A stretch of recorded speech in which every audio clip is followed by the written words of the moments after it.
OTS est là pour tous vos besoins en matériel électronique et électroménager.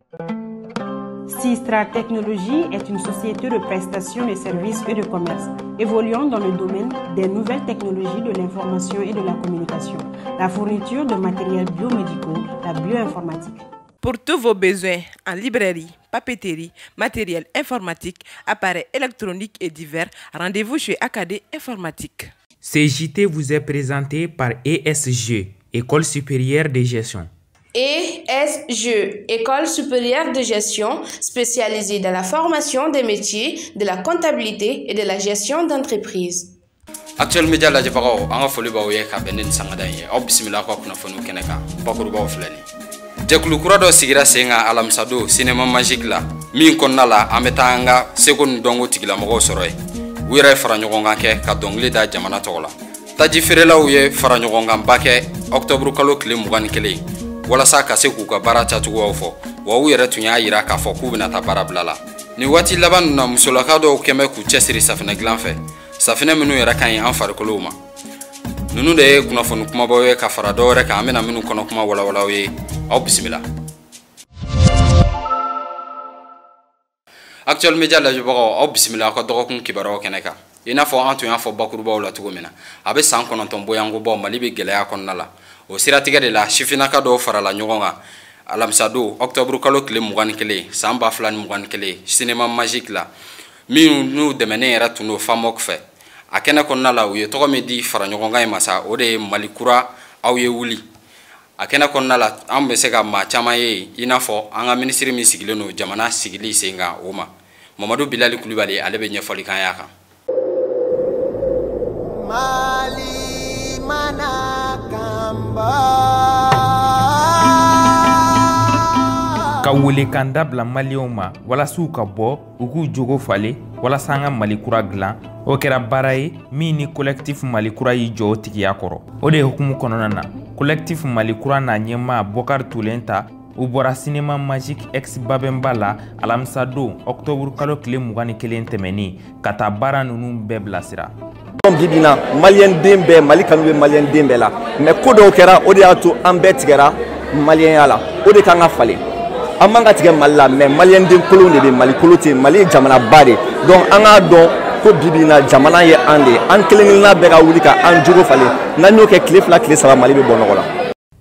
nin ko in ye hakilina ɲumanba ye min fora kosɛbɛ an ka minisiri ma min ka baara ɲɛsinnen don jamana sigili sen kan n'o ye minisiri Ibrahim Ikasa Mayiga ye. An ka denmisɛnninw ye jaabi d'a ma an ka artistes minnu y'u yɛrɛ lajɛrɛ Bokari Tulenta kɔfɛ k'a fɔ ko an bɛ se ka dɔ kɛ Mali ye an ye min dɔn ka tɛmɛ a bin n'an bolo a ma ɲɛ maintenant n bin na o ye fɛn dɔ ye mais n bɛ wuli o fana ye dɔ wɛrɛ ye wuli tuma de sera denmisɛnninw y'o faamu n b'a miiri Mali kura kɔni a dilanna déjà ni nin kɛra fo ka a k'u hamina ko u y'a du kɔnɔ k'a lawaleya ka a ci lase jamana bɛɛ ma o kɔrɔ ye ko Mali kura jɔra donc n b'u fo kosɛbɛ. Mali sego ni dɔnko maa 23 olu de farala ɲɔgɔn kan walasa ka wele bila an ka Mali kura jɔ. Mali kura ye hakilina a bɔla Tipixel la a financé la danuwaw ka projet dɔ bɛ yen ko FAMOK. Mali kura bi bɛɛ b'a dɔn k'a fɔ depuis 2012 Mali bɛ kɛlɛ la Mali bɛ sɛgɛn na Mali bɛ ben ka wuli o ben ka wuli kɔnɔna na a bɛ kɛ jamanadenw de ka ɲɛkumu kan. Donc an artistes an y'a jateminɛ k'an fara ɲɔgɔn kan k'an fana bɛna an kan di walasa maliyɛnw ka an kumakan mɛn an ka dɔ sɔrɔ ka fɔ mɔgɔw ɲɛnɛ u ka se k'u bila hakilina la k'a yir'u la k'a fɔ ko jamana ma bɔ nɔgɔ la o jamana kɔnɔdenw tɛna lafiya. walasa k'u ka baara ninnu segi sen kan n'o ye u ye dɔnkili min yɛrɛ bɔ ɲɔgɔn fɛ Danemark jamana olu ka maa dɛmɛtɔn min bɛ yen n'o ye FAMOK ye o de y'a jukɔrɔma don. Nous intervenons sur la gouvernance, la citoyenneté, la prévention. An ka baara bɛ boli jamana maracogo ɲuman kan ani diɲɛ sariyaba min n'o ye droit de l'homme o matarafali kan. Des droits humains. Depuis le début du programme, kabini an ka baara in daminɛ san 2018 an ye baara sen 69 de dɛmɛ Mali fan bɛɛ ka daminɛ Kayi fo Kidal. Et sur tout le territoire malien de Kayi jusqu'à Kidal. nin dɔngili bilala bɔlɔlɔw sanfɛ tile 2 o kɔfɛ wa maa minnu y'a sigi sen kan u y'a yira k'a fɔ ko don nataw la k'u bɛna baara wɛrɛw sigi sen kan walasa Mali bɛ se ka dilan cogo min na. Fɛn min ye ministre Ibrahim Ikasa Mayiga ye, ale y'a yiru la k'a fɔ ko fɛn fɛn b'olu ka bolo kan n'u bɛ se k'o kɛ k'u bɛn'o sigi sen kan walasa ka collectif in dɛmɛ a ka se ka ci bila malidenw ma.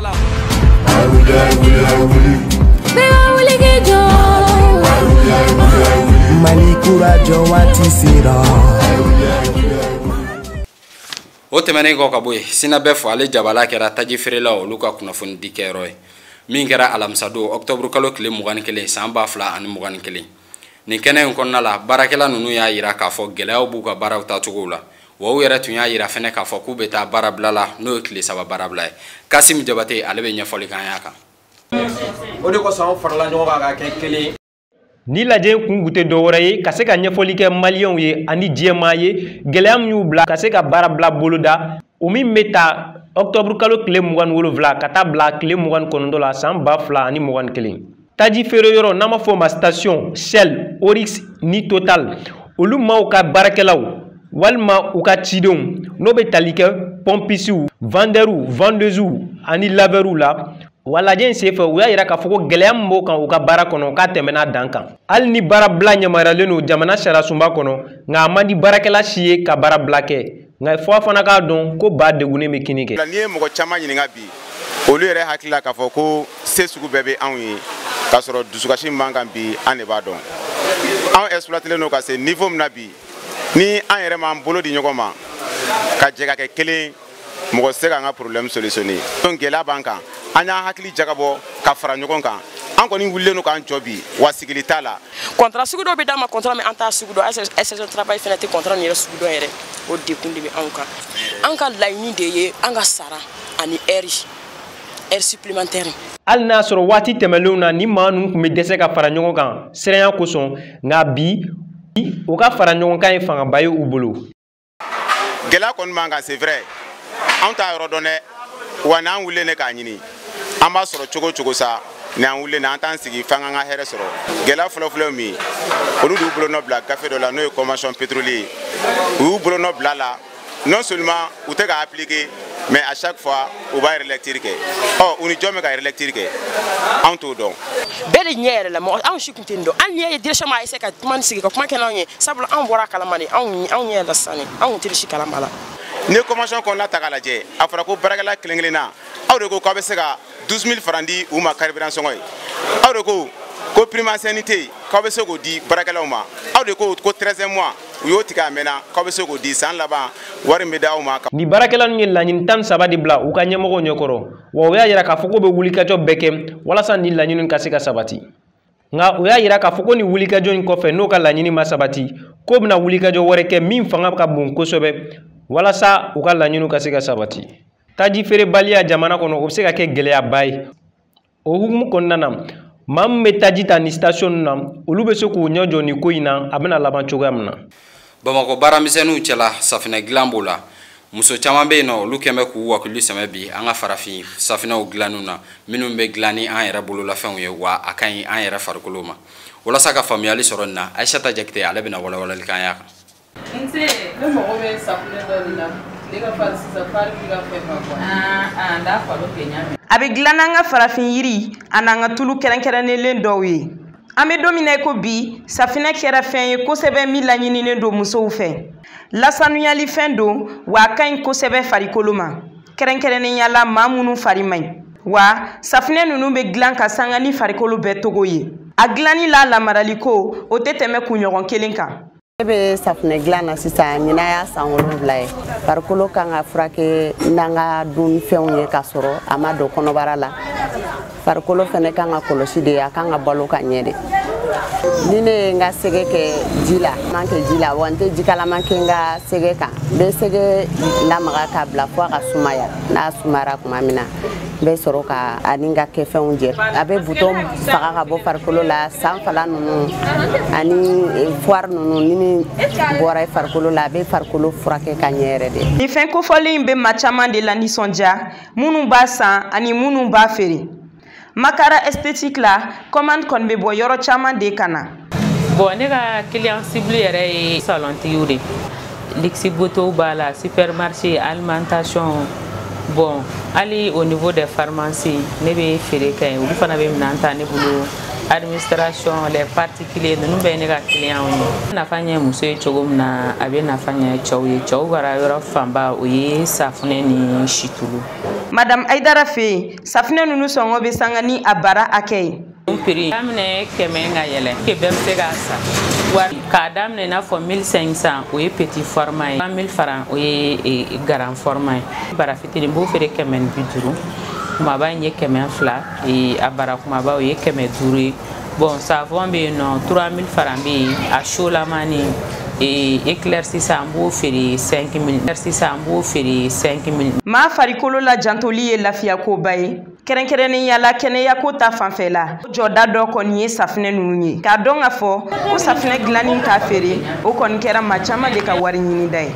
Mali silamɛw farala ɲɔgɔn kan tɛnɛn don octobre kalo tile 19 ka taa tarata don octobre kalo tile 20 san 2021 walasa ka mawuludu ɲɛnamaya nin kɛra fara ɲɔgɔn kan ba ye jamana kɔnɔna la minnu n'u tun bɛ diinɛ lasela dɔw ɲɛkɔrɔ. Tarata don octobre kalo tile 20 san 2021 silamɛ caman farala ɲɔgɔn kan ka an kuntigi Mamadu kisi ni nɛɛma b'a ye k'a ka bangeli san kunbɛn ɲɛnamaya silamɛw bɔra fan bɛɛ i n'a fɔ a bɛ kɛ cogo min na wajulu kɛra yɔrɔ caman na i n'a fɔ balontanterɛw yɔrɔ fɛrɛnlenw dɔw y'u ta kɛ 26 mars la i n'a fɔ amisardini ɲama n'o ye Sherif Usman Madani Aïdara ye silamɛ dɔw ye nin don sanuma in sun dɔw fana ye saraka caman bɔ wa u bɛɛ jɛra ka duwawu kɛ an ka jamana ye n'o ye Mali ye u bɛ k'u labɛn ka denwuli fana ɲɛnamaya tɛnɛndon su ka don arabadon su la octobre kalo tile 25 ani tile 26 san 2021.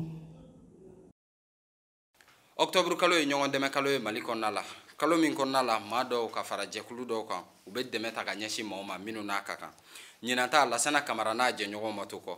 a bɛna kuma an ye u tun ye baara min bila sen kan a tun bɛ Aminata Igirɛ Kulubali ka kuma galamana. Association au cœur de la santé sigilen don min kan o ye ka dɔgɔtɔrɔya baara kɔnɔna na ka a qualité bonya quoi pour que ni soins bɛ kɛ n'an bɛ furakɛliw kɛ furakɛliw bɛ se ka kɛ cogo min ka sɔrɔ a ma kɛ ni kɔlɔlɔ ye donc ka furakɛliw qualité bonya donc an sigilen don o baara kan ani ka tila ka a yira mɔgɔw la ko dɔgɔtɔrɔya tɛ dɔgɔtɔrɔw dɔrɔn ye mɔgɔ wɛrɛw de b'a kɔnɔ olu ni dɔgɔtɔrɔw bɛ jɛ ka baara kɛ n'o ye infirmiers b'o la sages-femmes b'o la ani minnu fɛnɛ sigilen don labo la ni joliw bɛ ta ka taa di olu ma n'olu b'a analyser donc olu fɛnɛ b'o o kɔnɔna na bon association in sigilen ni ɲinɛn cɛ a bɛ san 4 bɔ parce que association in yɛrɛ sigira le 26 mars 2016 association in sigilo la mais an y'an ka récépissé sɔrɔ donc k'a lakodɔn o kɛra le 17 octobre 2017 bɛɛ bɛ se ka adhérer a kɔnɔna na mais a fanbaw kɔni pour le moment an filɛ ni o ye wagatinin min na a fanba ye minnu bɛ santé domaine kɔnɔna na a fanbaw y'o ye mais ni mɔgɔ wɛrɛ y'a dɔn k'a fɔ ko vraiment a volonté b'i la i bɛ se ka an ka baaraw kun i bɛ na mois d'octobre la comme an yɛrɛ b'a fɔ cogo min k'o ye mois de solidarité ye donc n'an bɛ se k'a fɔ k'o ye ɲɔgɔn dɛmɛ kalo ye voilà o hukumu kɔnɔna na an ka association n'o ye association cœur de la santé ye an ye ekɔliden minɛn dɔw sɔrɔ k'olu fara ɲɔgɔn kan ka t'o di jigiya kalanso ɲamakɔrɔ o ekɔlidenw ma n'olu ye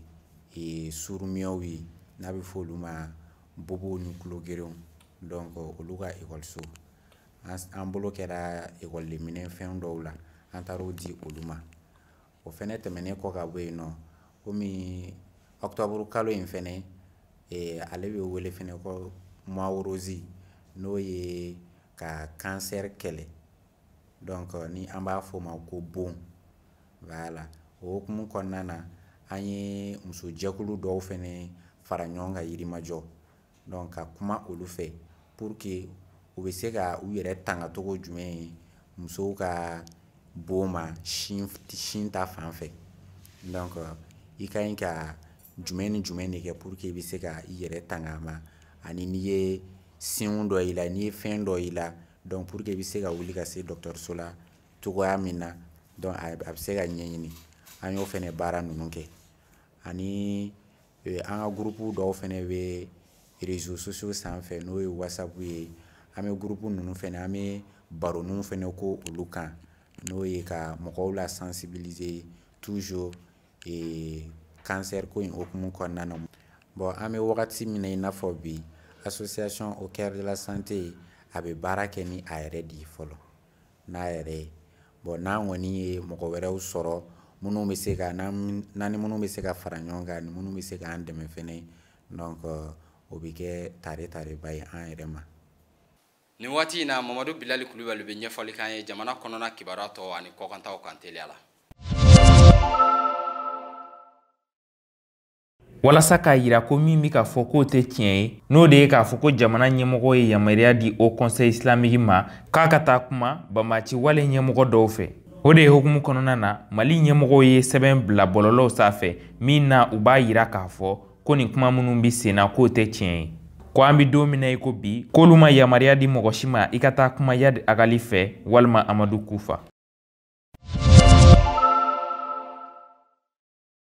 Nin dɔgɔkun in kɔnɔ Segu ni Mopti n'u nɔkandugu dosow farala ɲɔgɔn kan k'u bɛ taa Marebugu bɔ banbaciw bolo. Marebugu min ye dugu ye n'a bɛ diɲɛ ni cercle kɔnɔ wa ni dugu kofɔlen kolilen bɛ jatigɛwale tigilamɔgɔw fɛ a bɛ tile damadamani bɔ. O kɛlɛ min kɛra jatigɛwale tigilamɔgɔw ani dosow fɛ Samu ani Marebugu ni ɲɔgɔn cɛ la o taara bangi maa caman bɔnɛni n'u ni na ani maa 48 k'olu bana dosow ka fan fɛ. An bɛ don min na i ko bi halisa Marebugu ma bɔ banbaciwale tigilamɔgɔw bolo wa fɛn min ye dosow ye olu y'a yira k'a fɔ ko an ka finitigilakaw m'u dɛmɛ fɔlɔ.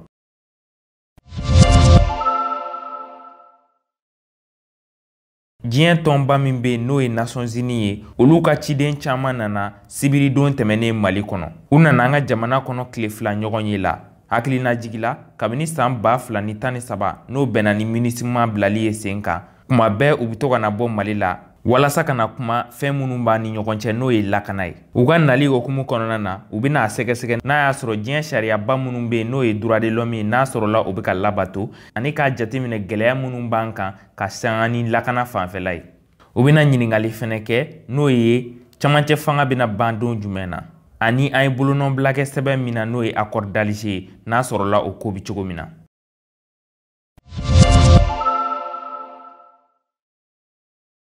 Sudan jamana kɔnɔ maa bayirika caman bɔra bɔlɔw kɔnɔ ka t'u ka nisɔngoya yira fɛn min ye finitigilakaw la minnu bɛ fanga la kabini ye Umar el-Bashir bɔ yen nin y'a san 2 ye. Jamanaden caman y'a yira k'a fɔ ko ni san 2 laban in kɔnɔ ko jamana tɔw bɛ ka don gɛlɛya de kɔnɔ. Jamana minisiri ɲɛmɔgɔ n'o ye Abdallah Hamdok ye ale bɔra jamana jabaranin kan k'a yira k'a fɔ ko maa minnu bɔra k'a b'u fo ko a b'a layidu tɔw ye k'a fɔ ko a fɔra ko fɛn o fɛn bɛna kɛ Umar el-Bashir taga wagati k'olu bɛɛ bɛna kɛ.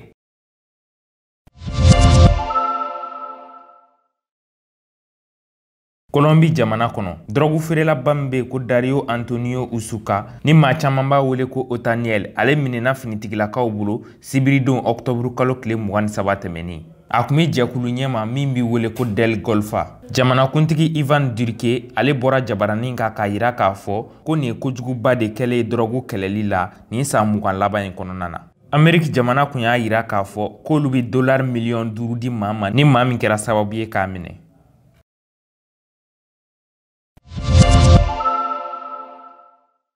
Ni ne bɛ dan sigi aw ka nin dɔgɔkun kibaruyaw la min labɛnna Actuel Media kunnafoni diso fɛ k'a lase aw ma an b'a fɔ a ye k'aw kan bɛn diɲɛ waati wɛrɛ ni Ala sɔnna.